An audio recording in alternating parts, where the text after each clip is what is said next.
বগুড়া সদরের কৈচর এলাকার শিশু মুন্না, যার বাবা একজন পরিবহন শ্রমিক আর মা গৃহিণী, অভাবের তাড়নায় মাত্র ৮ বছর বয়সেই পড়াশোনাকে বিদায় জানিয়ে ধরেছেন সংসারের হাল, লড়ে যাচ্ছেন জীবন যুদ্ধে। পড়াশোনা করিনি, আর্থিক সমস্যার কারণে হয়নি, করিনি, কাজে যাচ্ছি, বাবার টাকা দিয়ে হয় না, এই কারণে আশা।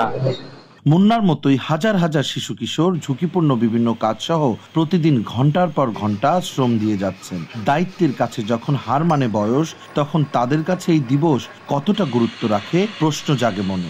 ক্লাস 7 কিন্তু পড়ছি, অনেক অভাবের কারণে এখানে কাজ করতেছি। সর্বশেষ ২০২৩ সালের সমীক্ষা অনুযায়ী বর্তমানে সারা দেশে শিশু শ্রমের সাথে জড়িত রয়েছে প্রায় ১৭ লাখ শিশু।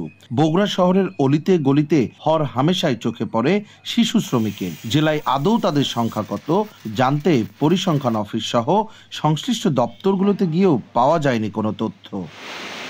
তবে গেল ৩ বছরে জেলায় ৪০০ শিশুকে পুনর্বাসন করা হয়েছে বলে জানায় কলকারখানা ও প্রতিষ্ঠান পরিদর্শন অধিদপ্তর। প্রাথমিক পর্যায়ে আমরা এদেরকে অ্যাওয়ারনেসের মাধ্যমে এগুলো নিরসন করার চেষ্টা করি এবং সেক্ষেত্রে যদি কোনো প্রতিষ্ঠান আইনি ব্যত্যয় ঘটায় তাদেরকে আমরা নোটিশ প্রদান করি।